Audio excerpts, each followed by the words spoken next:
Bismillahirrahmanirrahim. Assalamualaikum warahmatullahi wabarakatuh. Selamat pagi dan salam sejahtera untuk kita semua. Yang terhormat Kepala SMK Negeri 1 Randu Dongkal, Bapak Iwono SPD yang dalam hal ini tidak bisa hadir. Yang kami hormati pemateri pada kesempatan kali ini, Ibu Susilowati SPD. Yang kami hormati pemateri kedua, Bapak Imaduddin Hasbi Eskom. Yang kami hormati Bapak Ibu Guru yang hadir pada kesempatan kali ini. Pertama dan utama, tentu kita selalu mengucapkan syukur alhamdulillah kita kepada Allah Subhanahu wa Ta'ala. Tentu pada kesempatan kali ini kita semua dapat berkumpul bersama dalam acara diseminasi penerapan dan pemahaman budaya positif calon guru penggerak angkatan 10 Kabupaten Pemalang SMK Negeri 1 Randu Dongkal ini dalam keadaan sehat walafiat, tidak kurang suatu apapun. Sholawat serta salam senantiasa kita curahkan kepada junjungan kita Nabi Agung Muhammad SAW. Semoga kelak kita semua yang ada di aula yang megah ini menjadi umatnya di yaumil akhir. Amin Allahumma amin. Baiklah Bapak Ibu semua, di sini kami akan membacakan susunan acara pada kesempatan kali ini, di mana acara yang pertama yaitu pembukaan, kedua pemaparan materi, ketiga diskusi, keempat refleksi, kelima doa, dan yang terakhir penutup. Memasuki acara yang pertama, marilah kita buka acara diseminasi penerapan dan pemahaman budaya positif ini dengan bersama-sama membaca basmalah. Bismillahirrahmanirrahim. Selanjutnya, pemaparan materi diseminasi yang akan langsung disampaikan oleh yang pertama, Ibu Susilowati SPD. Kepada beliau kami persilahkan.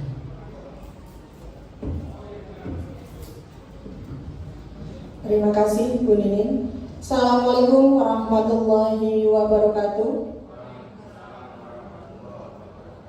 Saya mengucapkan terima kasih kepada Bapak Ibu Guru yang sudah hadir dalam acara diseminasi penerapan dan pemahaman budaya positif. Mudah-mudahan di pagi hari ini kita mendapat manfaat dari kegiatan di pagi hari ini.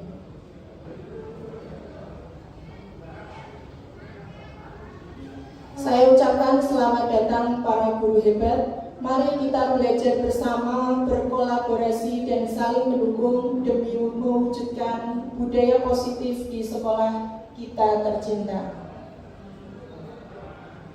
Tujuan diseminasi.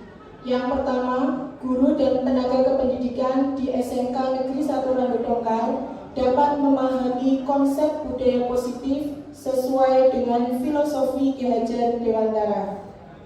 Yang kedua, lingkungan SMK Negeri 1 Randu Dongkal dapat termotivasi untuk melakukan budaya positif sesuai dengan filosofi Ki Hajar Dewantara. Yang ketiga, memberikan pemahaman teori motivasi, hukuman, penghargaan, dan restitusi. Keempat, memberikan pemahaman tentang keyakinan kelas. Kelima, memberikan pemahaman teori segitiga restitusi yang terdiri dari menstabilkan identitas, validasi tindakan yang salah, dan menanyakan keyakinan.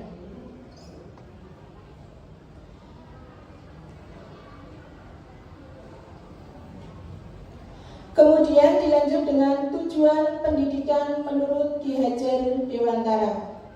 Dalam menuntut laku dan pertumbuhan kodrat anak, KHD mengibaratkan peran pendidik seperti seorang petani atau tukang kebun. Anak-anak bagaikan biji jagung yang disemai atau ditanam oleh Pak Tani di lahan yang telah disediakan. Bila biji jagung ditempatkan di tanah yang subur, dapat mendapatkan sinar matahari serta pengairan yang baik, maka biji jagung dapat tumbuh dengan baik karena perhatian dan perawatan Pak Tani. Meskipun biji jagung tersebut adalah benih yang kurang berkualitas, sebaiknya meskipun biji jagung yang disemai adalah bibit berkualitas baik, namun tumbuh di ladang yang gersang dan tidak mendapatkan pengairan dan cahaya, serta tangan dingin Pak Tani, maka jagung itu mungkin tidak tumbuh dengan optimal. Selanjutnya kita masuk ke dalam budaya positif. Apa itu budaya positif? Budaya positif adalah suatu kebiasaan yang dilakukan secara terus-menerus hingga tumbuh menjadi sebuah karakter. Salah satu tanggung jawab seorang guru adalah bagaimana menciptakan suatu lingkungan positif yang terdiri dari warga sekolah yang saling mendukung, saling belajar, dan saling bekerja sama. Selanjutnya Bapak Ibu, ini ada pertanyaan pemantik. Silakan, nanti saya membutuhkan 3 orang untuk menjawab pertanyaan tersebut. Setuju atau tidak setuju? Yang pertama, hukuman dapat mendisiplinkan anak. Yang kedua, pemberian hukuman dengan hal positif seperti membaca atau membersihkan halaman sekolah dapat meningkatkan disiplin anak. Dan yang ketiga, memberi penghargaan dapat meningkatkan motivasi belajar anak. Monggo siapa yang mau berpendapat berkaitan dengan pertanyaan tersebut. Hanya menjawab setuju atau tidak setuju. Monggo Pak Suma.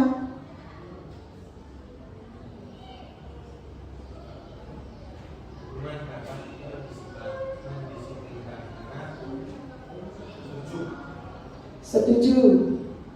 Yang kedua, pemberian hukuman dengan hal positif seperti membaca atau membersihkan halaman sekolah dapat meningkatkan disiplin anak. Setuju. Setuju. Nomor 3, memberi penghargaan dapat meningkatkan motivasi belajar anak. Setuju. terima kasih pendapat dari Pak Suma. Selanjutnya, monggo Bu Nofrita. Hukuman dapat mendisiplinkan anak. Setuju. Pemberian hukuman dengan hal positif seperti membaca atau membersihkan halaman sekolah dapat meningkatkan disiplin anak. Setuju. Memberi penghargaan dapat meningkatkan motivasi belajar anak. Setuju. Terima kasih atas jawabannya Bu Nofrita. Selanjutnya monggo satu lagi, barangkali ada jawaban yang berbeda, silakan. Monggo Pak Adi, barangkali mau mencoba menjawab.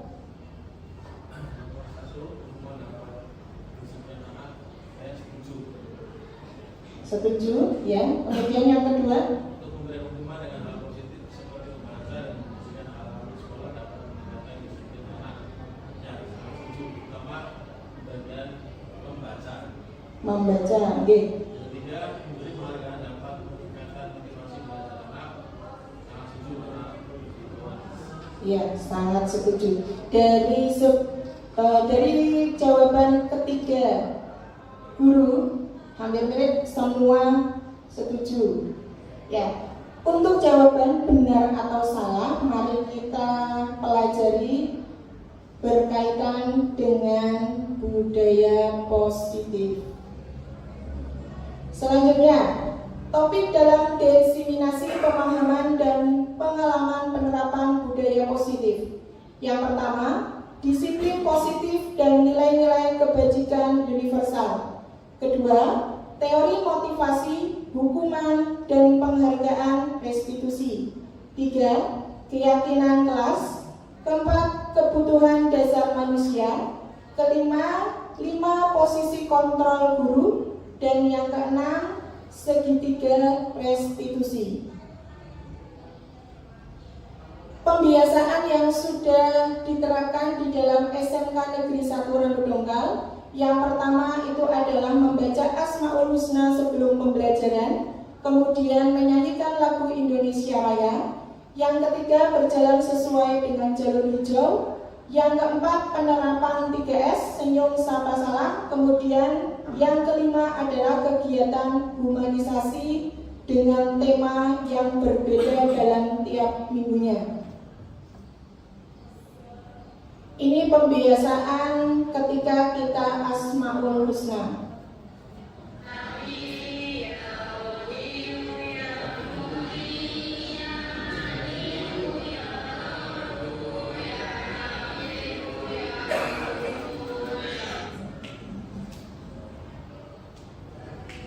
Kemudian kita lanjut dalam disiplin positif dan nilai-nilai kebajikan universal. Bapak Ibu hebat, kita masuk ke dalam perubahan paradigma. Kegiatan kepalan tangan. Ada A dan B, Anda dan teman Anda. Sobeklah secari kertas kecil. Tuliskan benda atau sesuatu yang sangat berharga untuk Anda. Letakkan di salah satu tangan Anda dan genggam benda atau sesuatu tersebut dengan segala daya. Buatlah sebuah kepalan.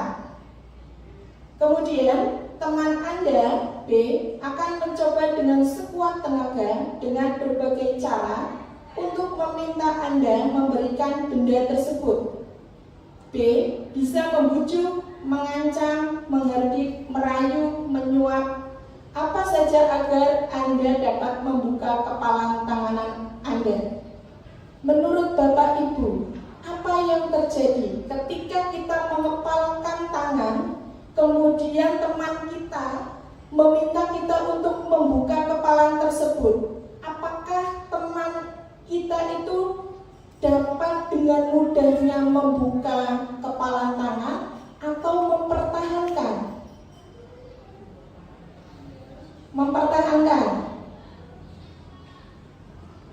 Ya.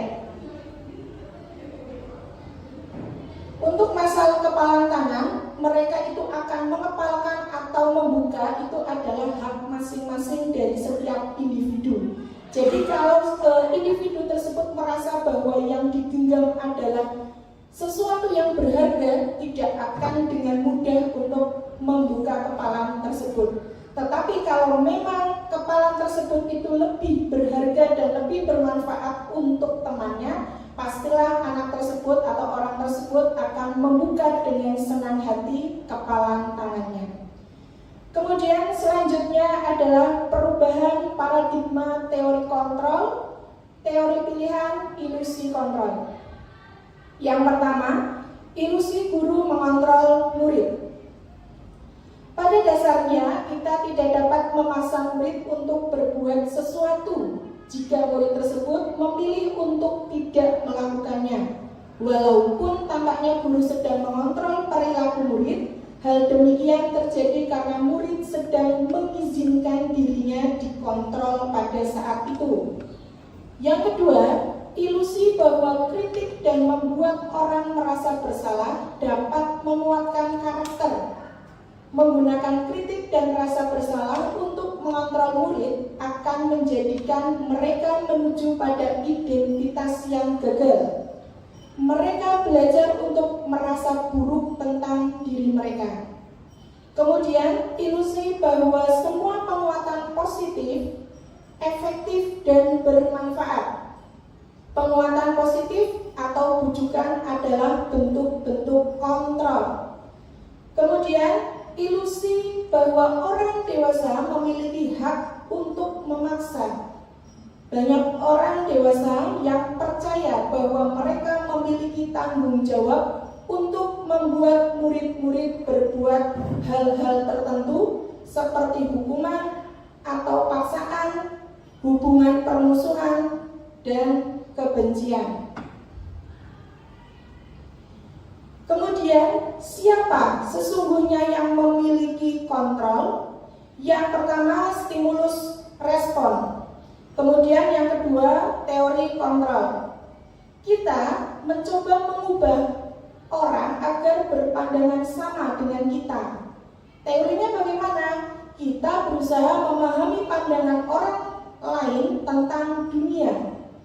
Kemudian yang kedua, perilaku buruk dilihat sebagai suatu kesalahan. Teori kontrolnya, semua perilaku itu pasti mempunyai tujuan. Ketiga, orang lain bisa mengontrol saya. Teori kontrolnya, hanya Anda yang bisa mengontrol diri Anda. Selanjutnya, saya bisa mengontrol orang lain. Teori kontrolnya, Anda tidak bisa mengontrol orang lain. Pemaksaan ada pada saat bujukan gagal. Teori kontrolnya, kolaborasi dan konsensus menciptakan pilihan-pilihan baru. Model berpikir menang atau kalah. Teori kontrolnya, model berpikir menang-menang. Kemudian, apakah makna kata disiplin?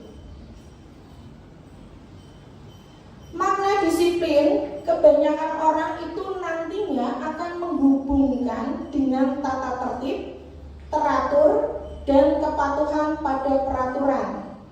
Kata disiplin juga sering dihubungkan dengan hukuman, padahal itu sungguh berbeda. Karena belajar tentang disiplin positif itu tidak harus memberikan hukuman, justru memberikan alternatif terakhir dan bila perlu tidak digunakan sama sekali. Asal kata disiplin. Disiplin berasal dari bahasa Latin disciplina yang artinya belajar. Makna asal dari kata ini berkonotasi dengan disiplin diri. Disiplin diri membuat orang menggali potensinya menuju sebuah tujuan apa yang dia hargai. Makna kata disiplin. Teori kontrol, Anda tidak bisa mengontrol orang lain, hanya Anda bisa mengontrol diri sendiri. Disiplin adalah belajar kontrol diri dengan menggali potensi kita agar tercapai tujuan mulia, yaitu menjadi seseorang yang kita inginkan berdasarkan nilai-nilai yang kita hargai. Artinya bagaimana? Artinya adalah kita mampu melakukan sesuatu berdasarkan motivasi intrinsik yang ada pada dirinya sendiri tanpa terpengaruh iming-iming atau motivasi dari luar berdasarkan nilai-nilai kebajikan yang mereka hargai. Kemudian di slide terakhir kita membahas mengenai nilai-nilai kebajikan universal. Perlu Bapak Ibu ketahui bahwa nilai-nilai kebajikan adalah sifat-sifat positif manusia yang merupakan tujuan mulia yang ingin dicapai setiap individu.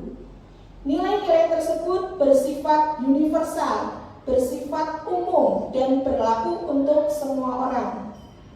Nilai-nilai kebajikan yang ingin dicapai oleh setiap anak Indonesia kita kenal dengan profil pelajar Pancasila.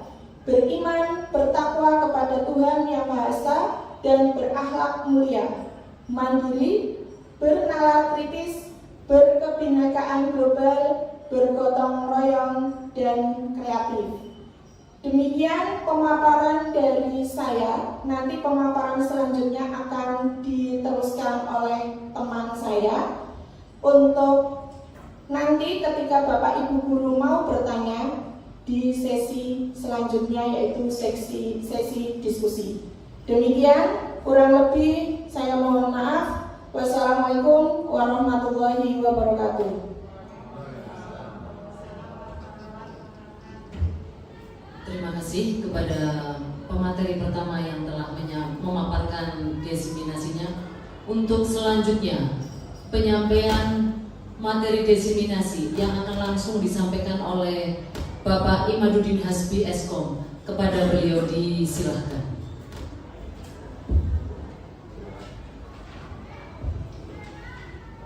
Terima kasih. Saya lanjutkan untuk teori motivasi, hukum dan penghargaan serta konsekuensi dan restitusi. Yang pertama adalah motivasi perilaku manusia. Jadi manusia itu punya motivasi dua, yaitu motivasi eksternal dan eksternal. Internal.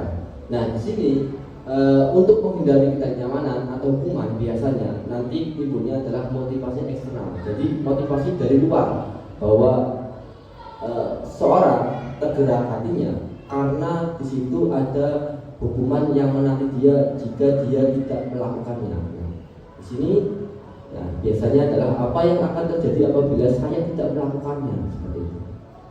Terus selanjutnya selain hukuman juga ada yang namanya imbalan. Nah, di sini untuk imbalan itu adalah apa yang akan saya dapatkan apabila saya melakukannya. Nah, yang selanjutnya adalah motivasi internal dari diri sendiri. Ya, di sini saya akan menjadi orang yang seperti apa bila saya melakukannya. Jadi itu timbul dari keinginan sendiri. Kita lihat dulu kita videonya.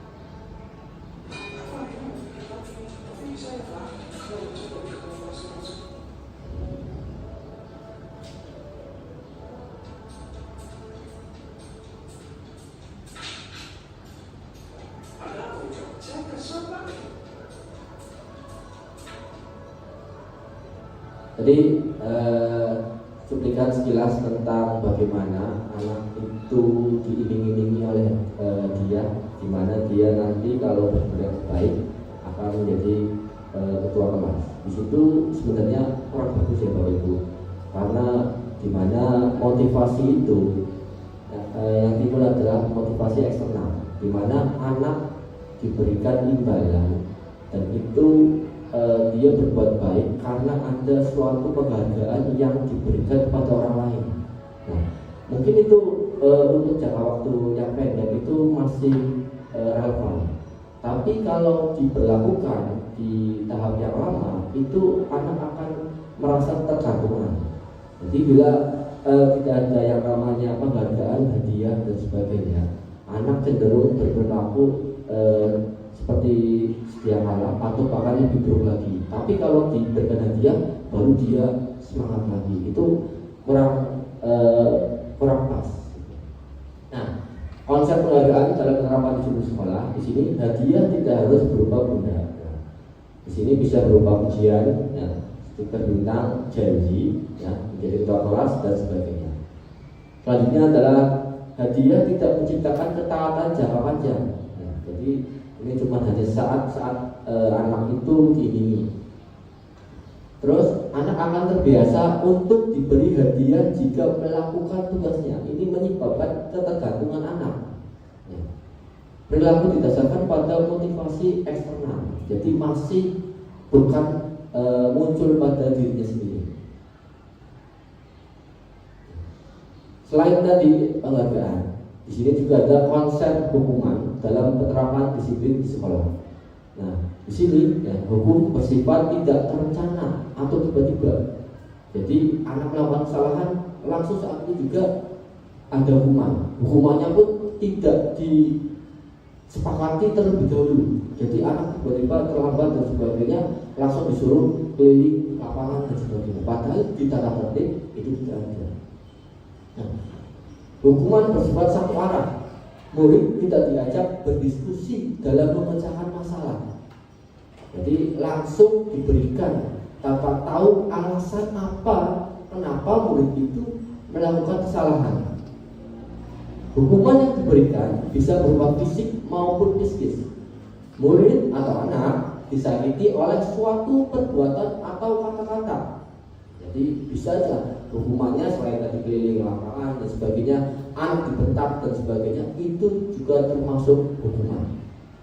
Tidak ada korelasi logis antara kesalahan dan solusi yang dipilih untuk memperbaiki kesalahan tersebut. Seperti tadi yang saya contohkan, ya, anak terlambat disuruh keliling lapangan. Nah, korelasinya apa keliling lapangan sama terlambat gitu? Itu kan belajar. Nah, selanjutnya hukuman tidak menjamin murid menjadi disiplin. Sama seperti hadiah, keduanya hanya memberi ketaatan jangka pendek. Jadi kalau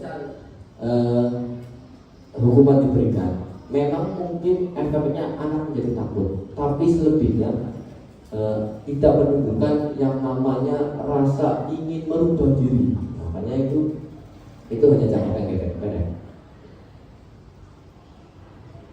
Di sini selanjutnya adalah dihukum oleh penghargaan. Bahwa penghargaan maupun hukuman adalah cara-cara mengontrol perilaku seseorang yang menghancurkan potensi pembelajaran yang sesungguhnya. Menurut Alif Pro, tindakan memberikan penghargaan nilainya sama dengan menghukum seseorang. Nah, sini dikatakan pertama adalah pengaruh jangka pendek dan jangka panjang. Penghargaan akan efektif untuk jangka pendek, namun akan menyebabkan ketergantungan apabila dilakukan dalam jangka panjang. Jadi ini hanya saat untuk jangka panjangnya itu malah anak nanti kalau penghargaan maka dia akan merasa bahwa kalau tidak diberikan penghargaan maka dia akan selalu meminta. Selanjutnya adalah penghargaan tidak efektif. Di sini jika murid menerapkan penghargaan kemudian tidak mendapatkannya, maka ia akan kecewa dan berkecil hati, serta kemungkinan lain kali ia tidak akan berusaha sekeras sebelumnya. Jadi harus ada yang namanya penghargaan dulu baru dia mau bergerak. Selanjutnya adalah penghargaan mengurangi motivasi intrinsik. Memberikan penghargaan kepada anak pada saat dia sedang merasa bangga dengan ucapannya sendiri, maka kita akan mengambil kegembiraan yang saat itu sedang dirasakan secara alamiah.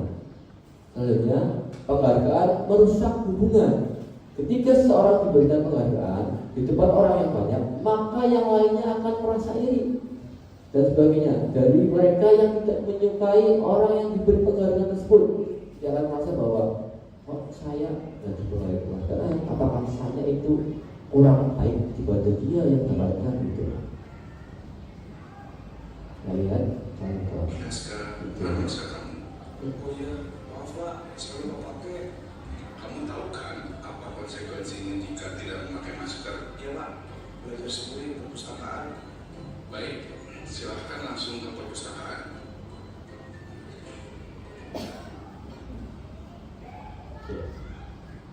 Jadi contoh dia tentang konsep konsekuensi. Di sini ya untuk konsep konsekuensinya dalam penerapan di sekolah. Konsekuensi erat kaitannya dengan akibat yang akan diterima dari suatu perbuatan. Murid berkontribusi membuat kesepakatan bersama dengan guru, memiliki bentuk solusi yang lebih logis daripada hukuman, karena mereka ikut menyepakati peraturannya, tidak ada ajakan untuk memperbaiki kesalahannya.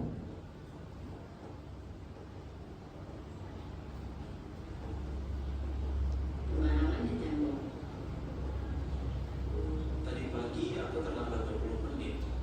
Maka aku harus 20 menit lagi untuk pulang. Maaf ya, ini aku lagi ada sama.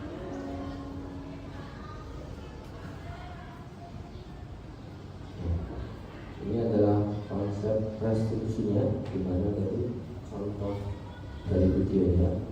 Nah, di sini ya untuk konsep restitusi berfokus pada solusi pemecahan masalah yang dilakukan.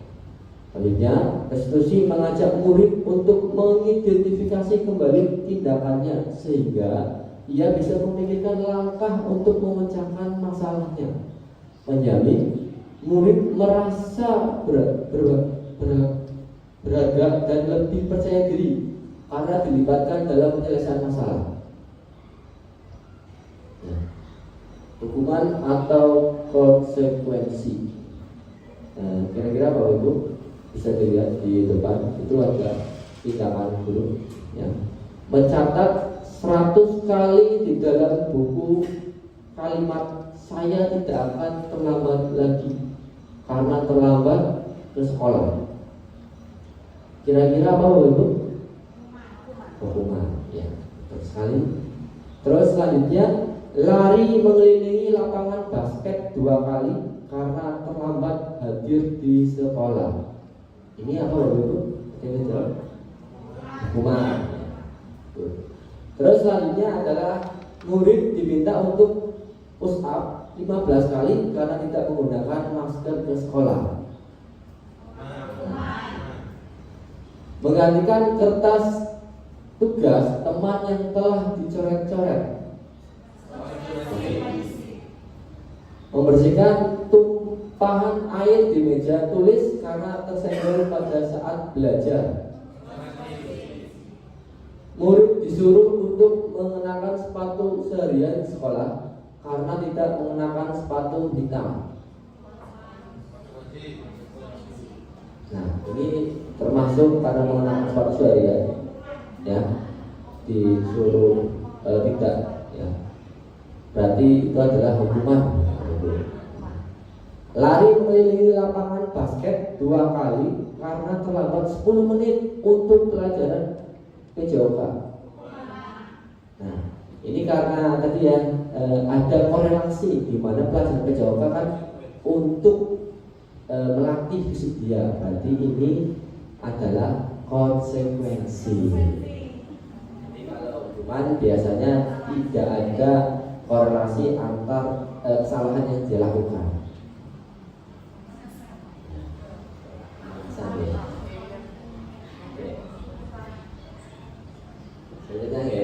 Nah, kenapa anak melakukan kesalahan? Biasanya seorang itu melakukan kesalahan karena dia ingin mencapai kebutuhan dasar manusia. Kita punya kebutuhan yang harus kita penuhi. Nah, kebutuhan yaitu bertahan hidup. Di sini ada 4 kebutuhan. Yang pertama adalah kasih sayang dan rasa terima. Ya, ini rasa biasanya rasa cinta. Ya. Terus yang selanjutnya adalah penguasaan. Jadi dia ingin merasa diakui. Selanjutnya adalah kesenangan, kebahagiaan. Nah, itu juga penting. Terus selanjutnya adalah kebebasan. Nah, sini untuk contoh kasusnya, Ibu Ani, guru kelas 5 di SD Pelita Hati, sedang bingung menghadapi salah satu muridnya, sebut saja namanya Agus. Beberapa anak datang ke Bu Ani dan mengeluhkan sikap Agus yang sering meminta bekal makanan siang mereka dengan paksa. Dalam konteks disiplin positif, jika Anda menghadapi situasi seperti ini, apakah yang akan Anda lakukan? Menurut Anda, kira-kira apa alasan Agus untuk melakukan hal seperti itu? Ini yang harus kita lakukan dalam konteks disiplin positif, ya. Melihat hal demikian, yang kita lakukan bukanlah menghukumnya, melainkan mencari penyebab atas apa yang mendorong Agus melakukan hal seperti itu. Jadi kebutuhan dasarnya apa yang dia coba penuhi. Apabila jawaban Agus karena lapar dan ibunya tidak membawakan makan siang, berarti kebutuhannya adalah bertahan hidup. Nah, selanjutnya adalah apabila jawaban Agus karena senang temannya jadi memperhatikannya, maka kebutuhannya adalah cinta dan kasih sayang. Apabila jawabannya Agus adalah dia merasa hebat karena temannya jadi takut dan menuruti kemauannya, maka kebutuhannya adalah penguasaan dan pengakuan. Selanjutnya, apabila jawabannya Agus merasa bosan dengan bekal yang dibawa ibunya karena selalu sama, maka kebutuhannya adalah tentang kebebasan atau kebutuhan akan pilihan. Nah, selanjutnya, apabila jawabannya Agus adalah sekedar iseng saja dengan temannya, maka kebutuhannya adalah kesenangan. Selanjutnya, ini ada 5 posisi kontrol. Nah, di dalam 5 posisi kontrol, ya, 5 posisi kontrol ini diterapkan seorang guru orang tua ataupun atasnya dalam melakukan kontrol. Jadi kita menangani masalah sebaiknya menggunakan 5 posisi kontrol ini, di mana masing-masing 5 posisi kontrol ini adalah pengukur, pembuat rasa bersalah, posisi teman, pemantau, dan posisi manajer. Tapi Bapak Ibu, yang paling baik kita gunakan nantinya jika Bapak Ibu guru menjadi atasan ataupun nanti menemukan siswa bermasalah ataupun punya masalah, kita sebaiknya di posisi manajer. Nah, sini ya, dimana ada tabel tentang bagaimana pelaksanaan ataupun contoh-contoh tentang posisi 5 posisi kontrol tersebut. Nah, di sini ada identitas gagal. Jadi identitas gagal itu anak ya salah satunya adalah diberikan penghukuman. Dimana contohnya ya, guru nanti menghardik, ya, menunjuk, menyakiti ataupun menyindir. Ya. Kalau berkata, kalau kamu tidak melakukan, awas ya, rasakan. Nah, dengan nada yang tinggi, biasanya seperti itu. Nah, hasilnya nanti anak akan memberontak dan menyalahkan orang lain, ya, ataupun nanti berbohong, gitu, karena takut sama gurunya. Dampak pada murid nanti akan mengulangi kesalahan. Selanjutnya ya, masih di identitas gagal, itu adalah membuat rasa bersalah. Ya, sini guru berceramah dan mengatakan seharusnya. Nah, terus ibu atau bapak kecewa terhadap kelakuan kamu. Nah, nanti ya dilanjutkan dengan guru berkata, kamu seharusnya, kamu sudah tahu, ibu lelah sekali mengatakannya. Ibu stres gitu. Jadi seakan-akan keadaan yang dirasakan bapak guru ya itu bisa dirasakan oleh siswa, dan siswa merasa bahwa itu karena dia gitu. Terus hasilnya ya menyembunyikan, menyangkal, dan berbohong. Nanti dampak pada muridnya adalah merasa rendah diri. Nah, di sini lanjut ke identitas berhasil atau sukses, di mana di sini masih sama, yaitu kontrol dari luar. Ya. Di situ adalah posisi teman, di mana nanti guru membuat alasan-alasan untuk muridnya. Jadi karena teman merasa dekat, berarti nanti kita membuat kamu tenang aja deh bapak atau ibu. Jadi merasa bahwa muridnya masih aman karena masih dalam satu pertemanan dalam kita. Terus guru berkata, ayolah lakukan demi ibu. Masa kamu tidak mau? Ingat, kita ibu pernah membantu. Jadi dalam posisi teman ini kata-katanya atau nadanya lebih santai, lebih friendly.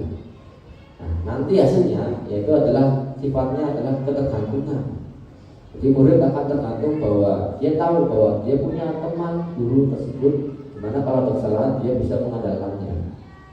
Selanjutnya dampak pada murid yaitu adalah lemah, tidak mandiri, dan tergantung. Lalunya posisi pemantau. Di sini pemantau menghitung dan mengukur. Guru berkata, apa peraturannya? Hasilnya menyisihkan diri bila diawasi,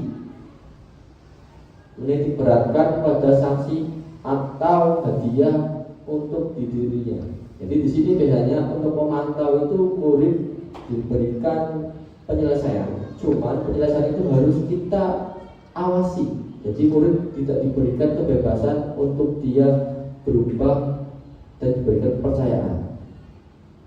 Nah, ini yang paling disyaratkan oleh Bu. Di sini adalah identitas berhasil atau sukses, di mana di sini adalah posisi manajer, di mana guru berbuat mengajukan pertanyaan-pertanyaan, di mana pertanyaan tersebut ya salah satunya adalah apa yang kita yakini. apa yang bisa kau kerjakan untuk memperbaiki masalah ini. Jadi anak diberikan untuk menyelesaikan permasalahan yang dia lakukan tanpa harus kita dampingi. Selanjutnya adalah menguatkan pribadi. Nah, ini nanti dikuatkan biar muncul motivasi interesting. Ya. Terus selanjutnya adalah mengevaluasi diri. Nah, jadi dievaluasi apakah dia sudah baik atau belum. Gitu. Bagaimana cara memperbaikinya?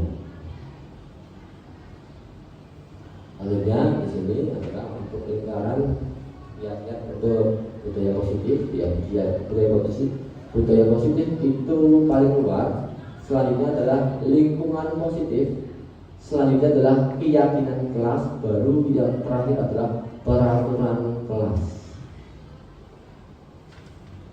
Keyakinan kelas. Mengapa harus yakin kelas? Mengapa tidak peraturan saja?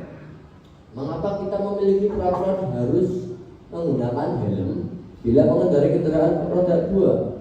Mengapa kita memiliki peraturan 3M, menggunakan masker, mencuci tangan, dan menjaga jarak 1,5 meter? Sini ya, untuk keyakinan sekolah atau kelas ya, yaitu adalah nilai-nilai keselamatan atau kesehatan. Inilah yang kita sebut sebagai suatu keyakinan, yaitu nilai-nilai kebajikan universal yang disepakati secara tersirat dan tersurat. Jadi timbulnya motivasi internal. Nilai-nilai kebajikan bahwa menekankan pada keyakinan seseorang akan lebih memotivasi seseorang dari dalam. Seorang akan lebih tergerak dan bersemangat untuk menjalankan keyakinannya daripada hanya sekedar mengikuti serangkaian peraturan tertulis tanpa makna. Ciri keyakinan sekolah atau kelas yaitu bersifat lebih abstrak, berupa pertanyaan-pertanyaan universal. Pertanyaan keyakinan kelas dibuat dalam bentuk positif. Keyakinan kelas hendaknya tidak terlalu banyak sehingga mudah diingat dan dipahami. Semua warga kelas hendaknya ikut berkontribusi dalam pembuatan keyakinan kelas lewat kegiatan curah pendapat. Nah, nanti hasilnya adalah seperti ini, Bapak Ibu. Jadi setelah siswa menyampaikan keinginan dia untuk memenuhi kebutuhan dasarnya, nanti kita disambungkan ke nilai-nilai kebajikan, di mana nanti munculnya salah satunya adalah religius, saling menghargai, peduli lingkungan, tanggung jawab, semangat belajar.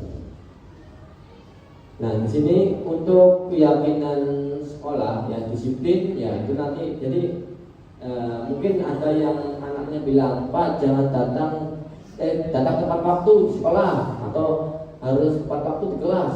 Ya, Bapak Ibu guru sampai kalian sudah kelas semuanya. Nah, itu maksudnya disiplin. Jadi nanti kita kategorikan mana saja yang masuk ke nilai-nilai kebajikan disiplin.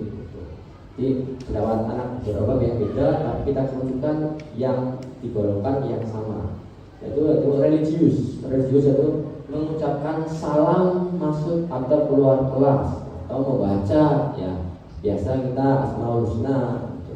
Nah, itu termasuk religius.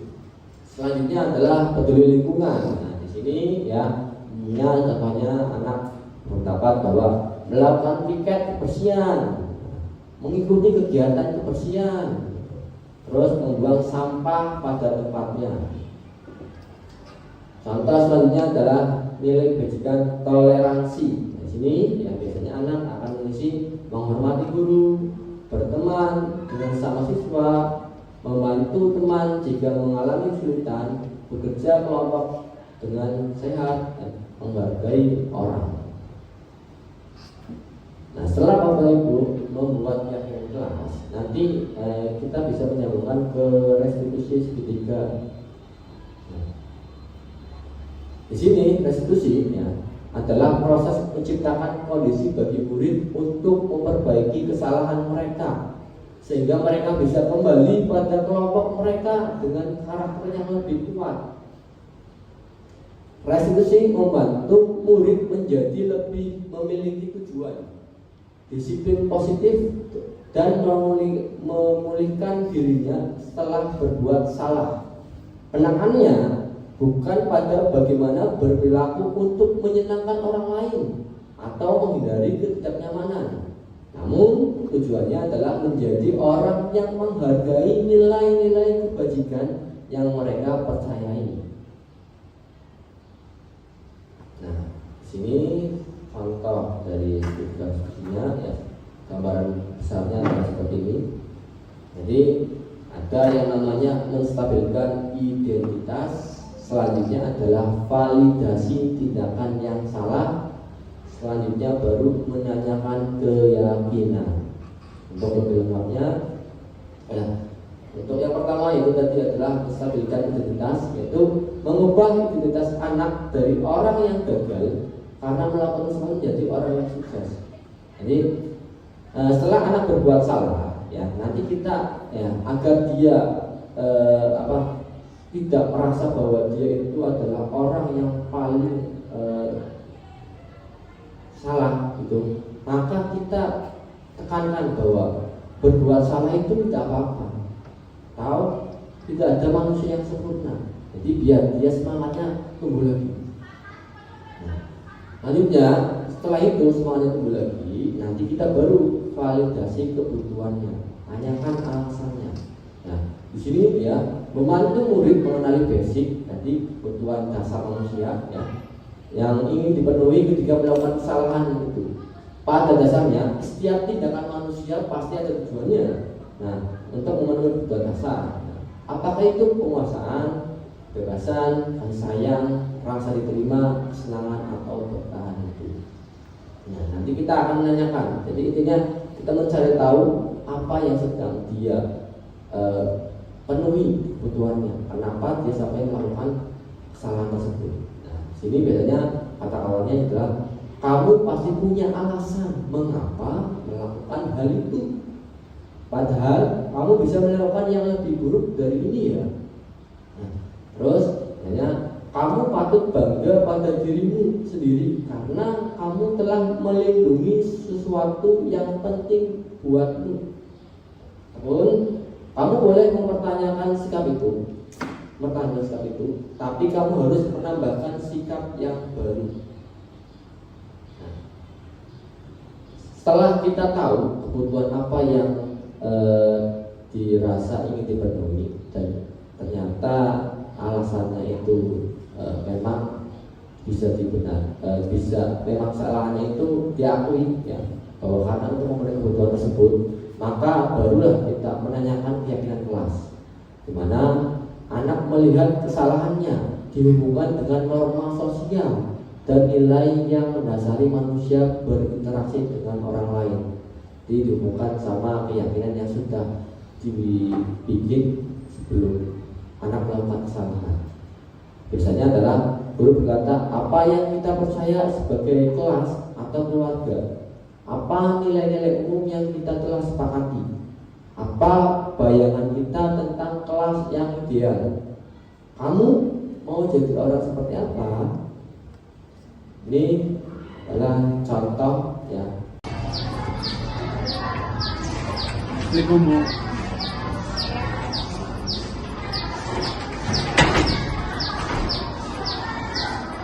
Waalaikumsalam. Silakan duduk, Mas. Terima kasih Bu.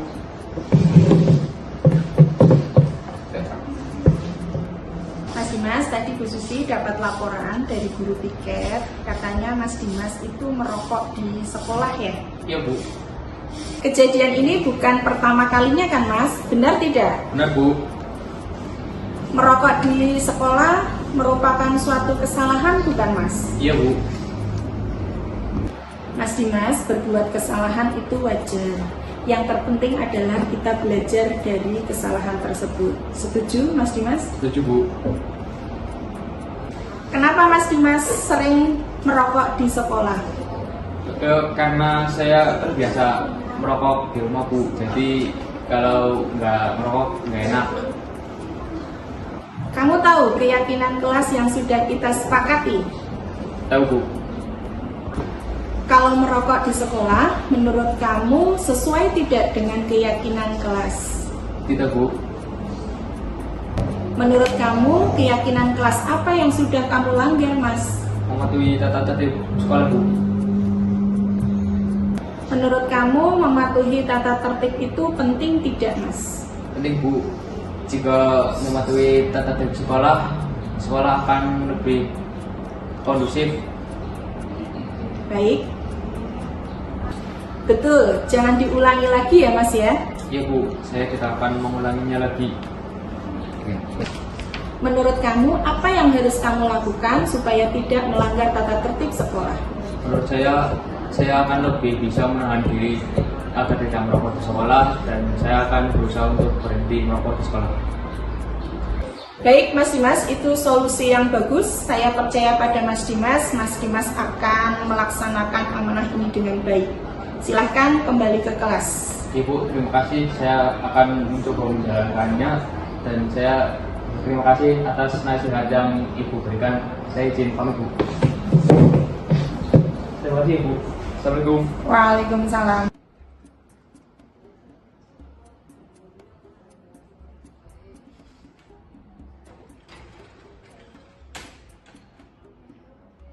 Mas Malvino, Bu Susi dapat laporan dari guru piket, katanya Mas Malvino sering datang terlambat ke sekolah ya? Iya, Bu. Menurut ingatan kamu sudah berapa kali terlambat ke sekolah, Mas? Sudah sekitar 4 kali, Bu. Sering terlambat ke sekolah itu merupakan suatu kesalahan, bukan, Mas? Iya, Bu.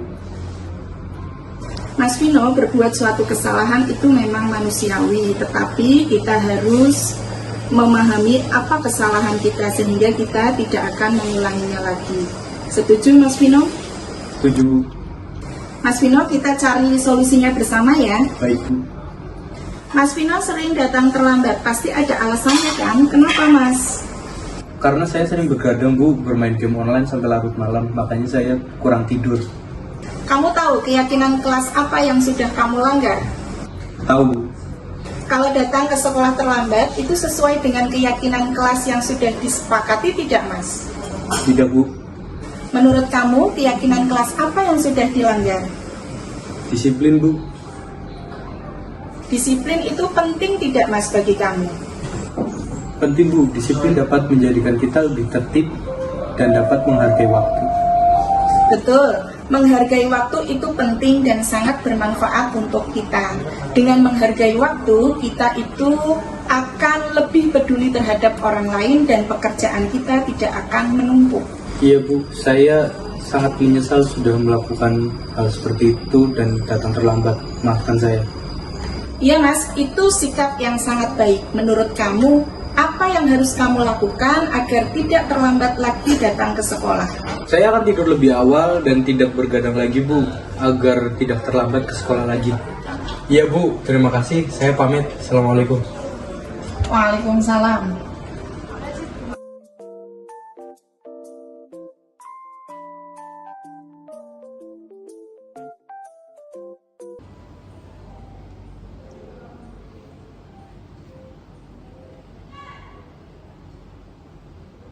Oke, Bapak Ibu. Oke, sekian dari saya. Semoga apa yang sudah kami sampaikan bisa mendapatkan ilmu, tambah ilmu untuk semuanya. Monggo untuk selanjutnya saya kembalikan ke Bu Yeni. Ya, terima kasih kami sampaikan kepada pemateri yang telah memaparkan diseminasinya. Untuk acara selanjutnya yaitu diskusi. Jadi nanti diskusi ini akan dipandu langsung ini sama pemateri begitu ya, Pak Bu gitu ya. Oke, monggo. Baik, untuk selanjutnya yaitu diskusi yang akan langsung diambil alih oleh pemateri, dan kepada Bapak Ibu pemateri kami silakan untuk bisa melanjutkan diskusi ini.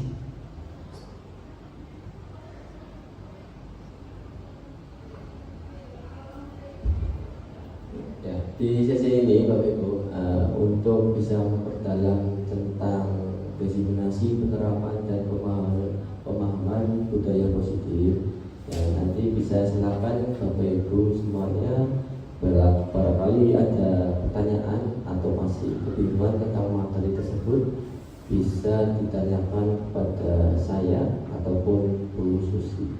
Monggo Bapak Ibu, barangkali ada pertanyaan.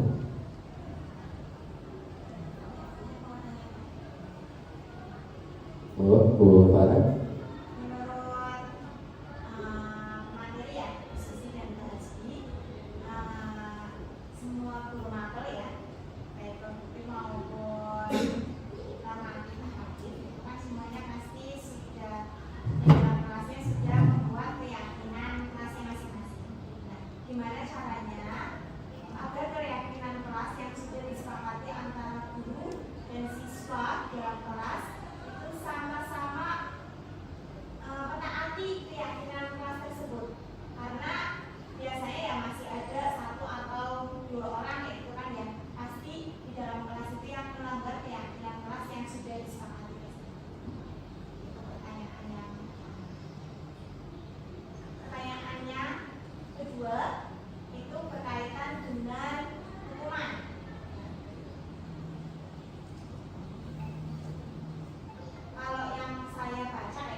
Terima kasih Bu Farah atas pertanyaannya yang luar biasa sekali.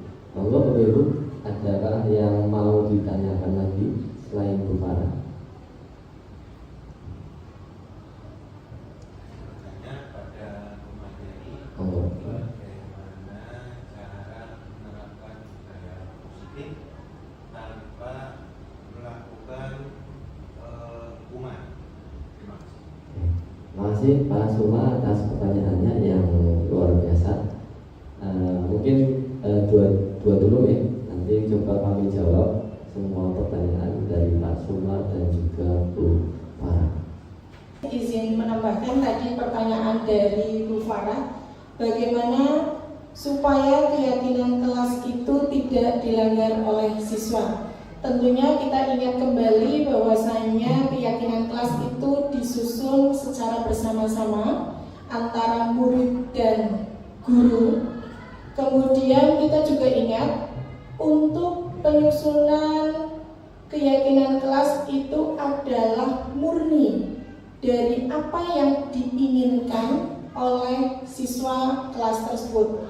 Jadi kalau ketika kita penyusunan itu sudah terbuka, kemudian sudah sesuai dengan apa yang diinginkan anak, secara otomatis akan mengurangi pelanggaran. Kemudian yang kedua, mungkin caranya adalah dengan kita sebagai guru itu memberikan contoh yang baik, contoh yang positif untuk menerapkan keyakinan kelas tersebut. Jadi intinya adalah peserta didik dapat melakukan atau menaati keyakinan kelas jika Bapak Ibu guru yang masuk ke dalam kelas itu sudah memberikan contoh yang baik, figur yang baik, sehingga anak tersebut akan merasa enggan untuk melanggar keyakinan kelas tersebut. Kemudian yang ketiga, alternatif. Biasanya keyakinan kelas itu dilanggar jika pada saat itu kebutuhan keyakinan kelas itu sudah tidak dibutuhkan lagi, sehingga untuk keyakinan kelas itu dapat direvisi. Jadi Misalnya dalam satu semester itu kok ternyata ada anak yang menyalahi aturan tetapi belum masuk ke dalam keyakinan kelas, itu bisa ditambahkan. Sehingga untuk perilaku anak, baik itu di dalam kelas maupun di luar kelas, itu dapat terkontrol dengan baik. Inti dari semua itu adalah kerjasama, pemberian contoh yang baik dari Bapak Ibu Guru. Demikian Bu Farah, terima kasih.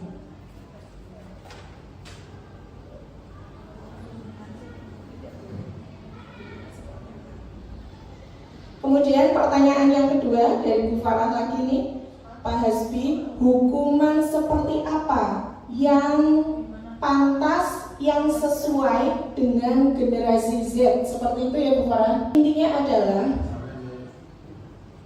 ketika kita akan menentukan 5 posisi kontrol itu melihat situasi dan kondisi.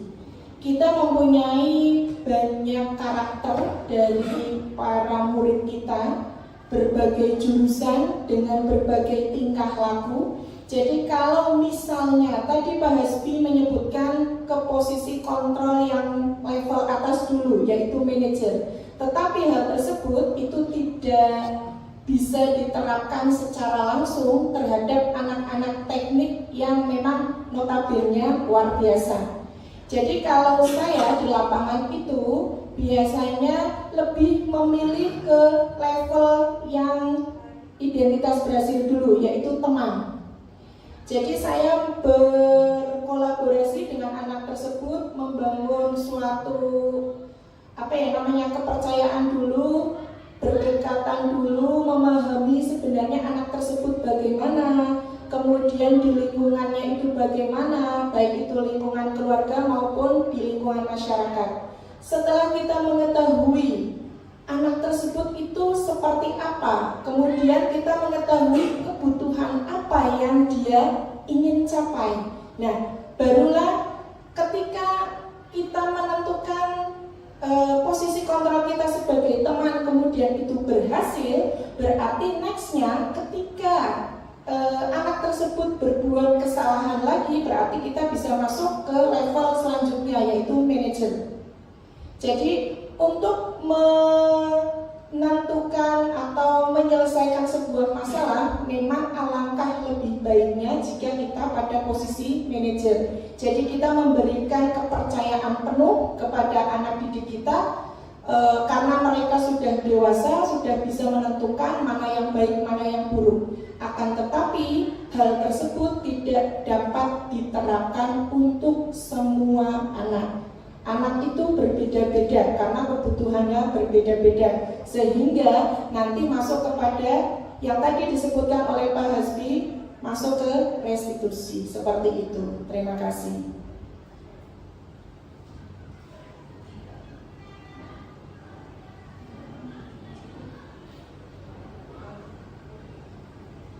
Selanjutnya, pertanyaan yang ketiga, yaitu pertanyaan dari Pak Suma. Bagaimana cara menerapkan budaya positif tanpa hukuman? Sebenarnya ini tadi sudah terjawab secara tidak langsung, itu sudah terjawab dengan pernyataan dari Pak Hasbi dan kemudian saya, bahwasanya intinya adalah segala sesuatu itu kita terapkan untuk menuju budaya yang positif, hal-hal yang baik tanpa ada hukuman. Jadi hukuman itu adalah level terendah. Kita sebagai guru itu harus memilih pada level yang tinggi. Kalaupun itu level yang tinggi tidak bisa, baru turun satu level lagi. Seperti itu Pak Suma. Intinya adalah kita sebagai guru harus punya figur yang baik, figur yang dapat dijadikan contoh anak, sehingga nanti anak tersebut dapat mengikuti apa yang kita contohkan, sehingga budaya positif itu terlaksana dengan baik dan pada akhirnya hukuman tidak ada. Seperti itu. Terima kasih.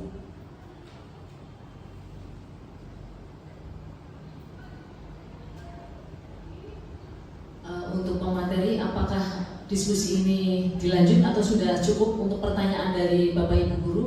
Sudah cukup, Jen? Ada pertanyaan lagi Bapak Ibu semuanya? Oh cukup. Sekali lagi dimantapkan Bapak Ibu, ada pertanyaan lagi? Cukup. Kalau cukup kita minta pertanyaan yang meriah Ibu biar diskusi ini sepertinya tidak begitu tegang untuk kita semuanya. Baik, kalau begitu acara kami lanjutkan, yaitu untuk acara selanjutnya refleksi. Refleksi ini bisa kami simpulkan dari beberapa pemateri yang telah memaparkan desiminasinya, baik pemateri 1 maupun pemateri 2. Bisa kami simpulkan bahwa refleksi dan tindak lanjut ini yang penting itu bagaimana? Yang pertama di sini pentingnya terus menerapkan dan meninjau keyakinan kelas. Itu kaitannya dengan keyakinan kelas. Berarti masih terus harus diterapkan dan ditinjau ulang. Begitu, J. Untuk yang kedua bisa kami sampaikan juga bahwa menciptakan budaya positif yang berkelanjutan di sekolah. Jadi budaya positif ini kalau sudah berjalan harus terus kita laksanakan, tingkatkan dan terus kita tingkatkan. Baik itu untuk guru maupun untuk siswa-siswa kita. Begitu J. Baik, dengan refleksi ini maka acara selanjutnya kami lanjutkan doa. Dan doa ini akan dipimpin oleh Ibu Faradilah Mumtazah SPD. Kepadanya dipersilahkan.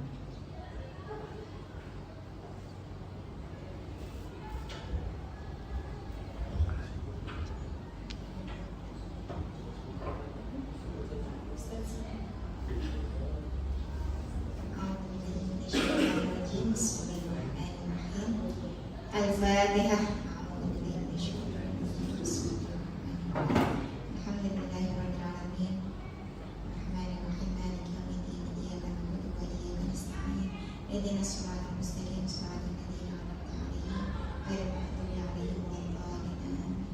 Bismillahirrahmanirrahim. Alhamdulillahirabbil alamin. Hamdan syakirin, hamdan wafiyan ni'mahu. Ya Rabbana walakal hamdu wa lakal syukru. Allahumma shalli ala Muhammad fi awwalina wal akhir. Subhanaka Allahumma wa bihamdika asyhadu an la ilaha illa anta astaghfiruka wa atubu ilaik. Rabbana atina fid dunya hasanah wa fil akhirati hasanah wa qina adzabannar. Amin amin ya rabbal alamin.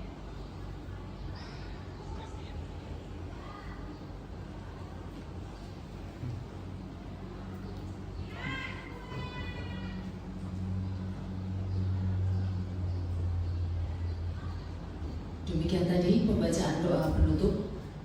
Dengan dibacakannya doa tadi, maka serangkaian kegiatan desiminasi, penerapan dan pemahaman budaya positif calon guru penggerak angkatan 10 Kabupaten Pemalang di SMK Negeri 1 Randu Dongkal ini secara langsung kita tutup. Dan selaku pembawa acara, kami mohon maaf yang sebesar-besarnya apabila dalam penyampaian ada kata-kata yang tidak berkenan di hati Bapak Ibu maupun di hati pemateri. Kami selaku pembawa acara mohon maaf yang sebesar-besarnya. Kami akhiri, wabillahi taufiq wal hidayah. Wassalamualaikum warahmatullahi wabarakatuh.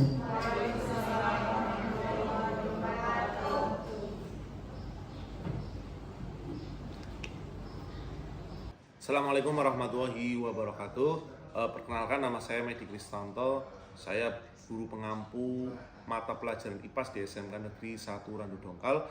Luar biasa, setelah pemaparan apa yang tadi disampaikan oleh pemateri, sangat bermanfaat dan membuka pola pikir saya bahwa mendisiplinkan siswa adalah tantangan yang luar biasa, sehingga kita dalam naungan satu instansi harus bekerja sama dan saling support agar disiplin positif yang kita terapkan di sekolah dapat berjalan dengan baik, sehingga dapat mengantarkan anak didik kita pada satu mimpi, yaitu kesuksesan. Terima kasih. Assalamualaikum warahmatullahi wabarakatuh. Assalamualaikum warahmatullahi wabarakatuh. Perkenalkan, nama saya Nining Kartini. Saya mengampu mapel matematika di sekolah kita, yaitu SMK Negeri 1 Randu Dongkal. Setelah saya mendengarkan penjelasan dari pemateri dari awal hingga akhir, saya tertarik untuk mempraktekkan segitiga restitusi. dalam menangani permasalahan yang ada di sekolah ini. Dengan diterapkannya segitiga restitusi ini akan memberikan kesadaran kepada siswa akan kesalahannya tanpa harus dengan emosi ataupun hukuman. Jadi semoga apa yang kita lakukan semuanya bermanfaat. Marilah kita tetap tergerak, bergerak, menggerakkan, sukses selalu. Demikian yang bisa kami sampaikan. Wassalamualaikum warahmatullahi wabarakatuh. Oke. Assalamualaikum warahmatullahi wabarakatuh. Saya Suma Adi Gunawan, SPD, mengajar teknik sepeda motor di SMK Negeri 1 Randu Dongkal. Setelah saya amati dari hasil pemaparan yang sangat menginspirasi bagi saya bahwa kita sebagai pengajar harus benar-benar memberikan contoh yang baik kepada siswa sebelum kita menerapkan disiplin positif. Kemudian berkaitan dengan 5 posisi kontrol guru, kita harus menyesuaikan diri pada posisi kita dalam mengenai berbagai kasus dari masing-masing individu. Itu yang dapat saya sampaikan. Demikian, terima kasih. Wassalamualaikum warahmatullahi wabarakatuh.